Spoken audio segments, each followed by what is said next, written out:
I am going to be reading The One and Only Ivan, pages 67 to 77. Lucky. I've heard the Jambo story many times. Stella says that humans found it odd that the huge silverback didn't kill the boy. Why, I wonder, was that so surprising? The boy was young, scared, alone. He was, after all, just another great ape. Bob nudges me with his cold nose. Ivan, he says, why aren't you and Stella in a zoo? I look at Stella. She looks at me. She smiles sadly with her eyes, just a little, the way only elephants can do. Just lucky, I guess, she says. Arrival. The new neighbor arrives after the 4 o'clock show. When the truck comes lumbering toward the parking lot, Bob scampers over to inform us. Bob always knows what's happening. He's a useful friend to have, especially when you can't leave your domain. With a groan, Mac lifts the sliding metal door near the food court, the place where deliveries are made. A big white truck is backing up to the door, belching smoke. When the driver opens the truck, I know that Stella is right. A baby elephant is inside. I see her trunk poking out from the blackness. I'm glad for Stella, but when I glance at her, I see she is not glad at all. Stand back, everyone, Mac yells. We've got a new arrival. This is Ruby, folks. 600 pounds of fun to save our sorry butts.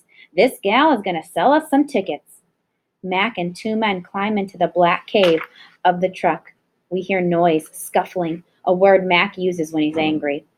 When Ruby makes a noise too, like one of the little trumpets they sell at the gift store. Move, Mac says, but still there is no Ruby. Move, he says again. We haven't got all day. Inside her domain, Stella paces as much as she's able. 2 steps one way, 2 steps the other. She slaps her trunk against rusty metal bars. She grumbles. Stella, I ask, did you hear the baby? Stella mutters something under her breath, a word she uses when she's angry.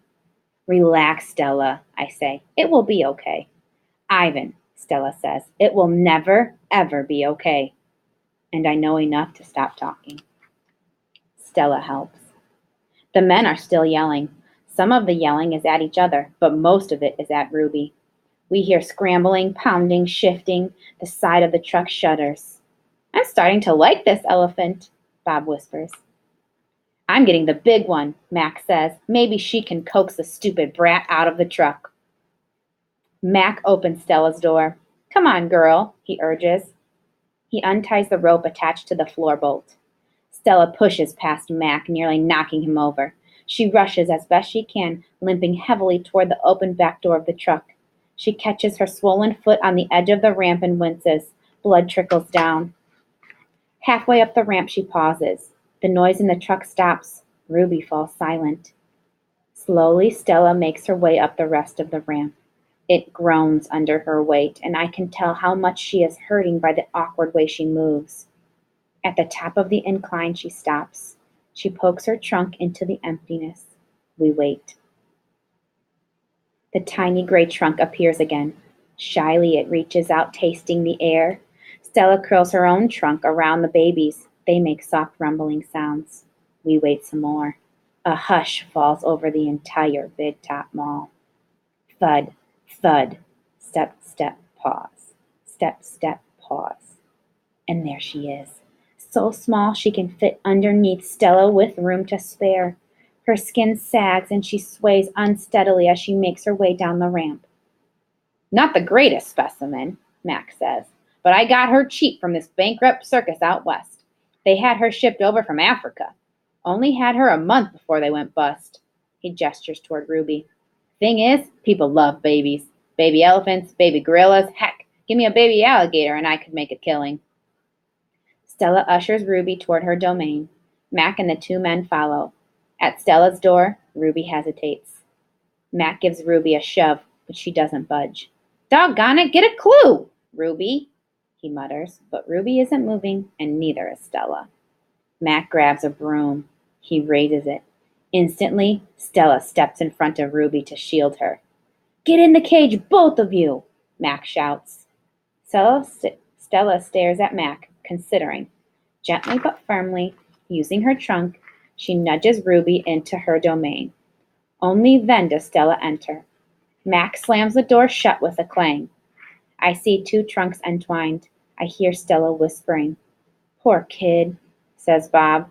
Welcome to the Exit 8 Big Top Mall and Video Arcade, home of the one and only Ivan. Old news. When Julia comes, she sits by Stella's domain and watches the new baby. She barely talks to me. Stella doesn't talk to me either. She is too busy nuzzling Ruby. She is cute, little Ruby, with her ears flapping like palm leaves, but I am handsome and strong. Bob trots a circle around my belly before settling down in just the right spot. Give it up, Ivan, he says. You're old news. Julia gets out a piece of paper and a pencil. I can see that she is drawing Ruby. I move to the corner of my domain to pout. Bob grumbles. He doesn't like it when I disrupt his naps. Homework, Julia's father scolds. Julia sighs and puts her drawing aside. I grunt, and Julia glances in my direction. Poor old Ivan, she says. I've been ignoring you, haven't I?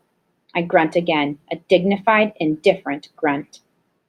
Julia thinks for a moment, then smiles.